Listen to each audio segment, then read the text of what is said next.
Good evening to all of you. Good evening, Father. You know what? The opposite of faith is not atheism. It is not no faith at all. But the opposite of faith is fear. Fear. If you listen very carefully in our gospel, it gives us some sort of nerve cracking because there are signs that is already happening. Like, for example, in Jerusalem, they were surrounded by armies. They were bombarded with a lot of bombs. Kingdoms from different countries already go against Jerusalem. And it already happened. And not only that, there were calamities. For a terrible calamity will come upon the earth. We already experienced different calamities around the world and even in our country. If you listen very carefully in this gospel, it gives us a shock. Oh, it's already happening. But my dear friends in Christ, the Lord is not asking us that we should be afraid. Because fear, F is forget, E, everything, A, and run. When we are in fear, the human normal reaction is to run. We're afraid, we're in fear. And when somebody is afraid or in fear, we always resort to run. But my dear friends in Christ, fear has also two meanings. Fear, forget everything and run. But the other side of fear is face everything and rise. That's the reason why in the last part of our gospel, the Lord said that when the signs begin to happen, stand erect, raise your heads. The Lord never said, run to the mountains, go to the caves, go to your secure places. No. Face everything and rise, because God is always there for us.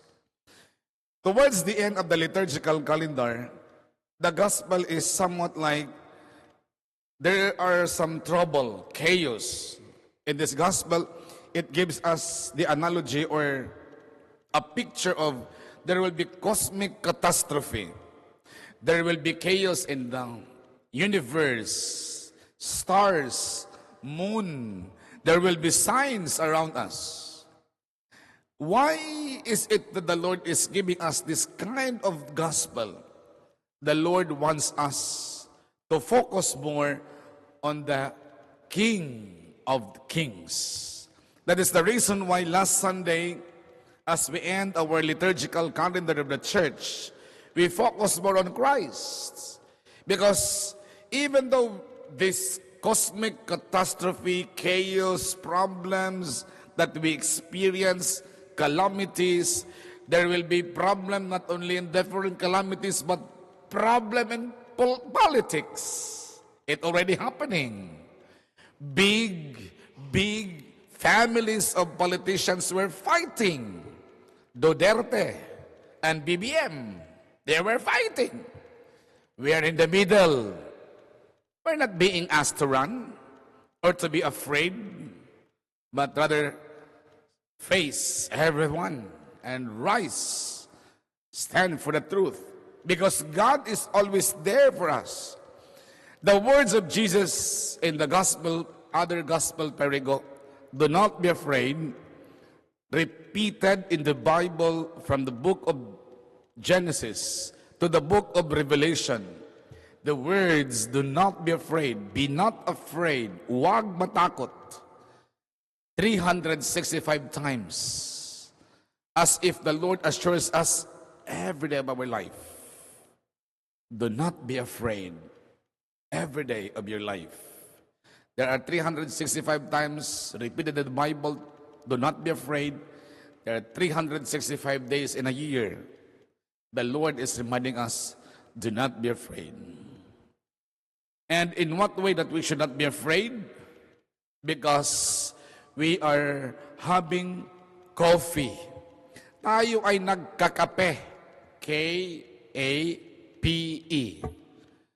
Bakit hindi tayo natatakot? Dahil tayo ay nagkakape.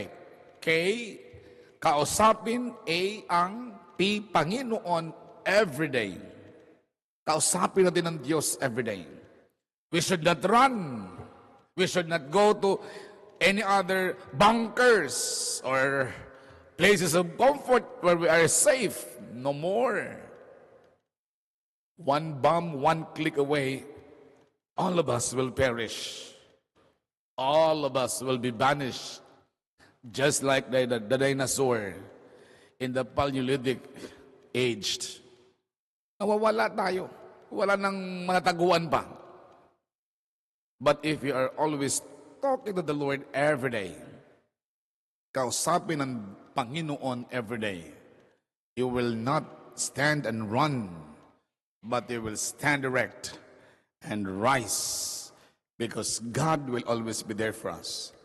The Lord said in the Bible, I will be with you until the end of time.